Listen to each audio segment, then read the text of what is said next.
තල්මසුන් කිරිබොන්නේ කෙසේද? සාගරයේ දැවැන්තම සත්වයන් වන තල්මසුන් ශීරපායින් බව ඔබ දන්නවාද?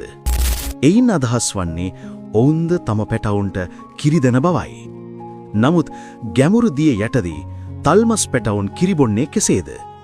උරා බොන්නට නොහැකි මුඛය පුරා ජලයේ පිරුණු පරිසරයක ඔවුන් එය කරන්නේ කෙසේද?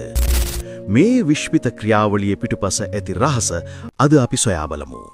සාමාන්‍යයෙන් කිරි අනු ජලයේ දියවන ද්‍රව්‍යයකි. එහෙත් තල්මසුන්ගේ කිරි ඉතා විශේෂයි.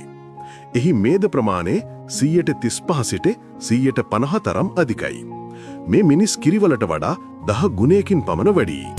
මේ නිසා තල්මස් කිරි දියවීමක් සිදු නොවී එය දන්තාලේපයක් තරම් ඝනත්වයකින් යුක්තයි.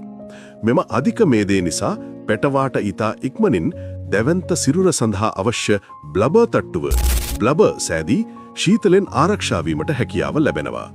මිනිසුන්ට මෙන් නොව තල්මසුන්ගේ තනපුඩු ශරීරය තුල සංගවා තිබෙනවා.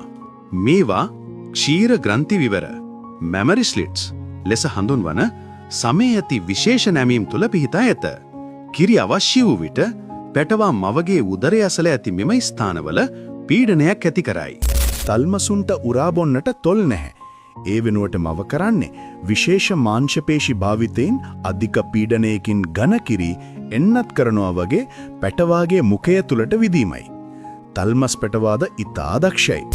කිරි අපතේ යාම වළක්වා ගැනීමට ඔවුන් තම දිව නලයක් ලෙසට නවා ගන්නවා.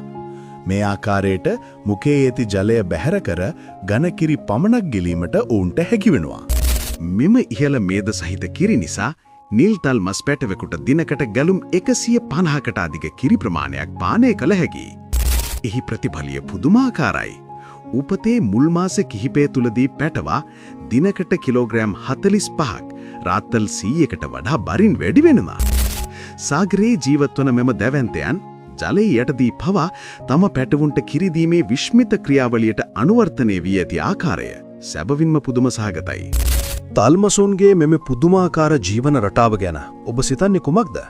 ඔබගේ අදහස් පහලින් කමෙන්ට් කරන්න.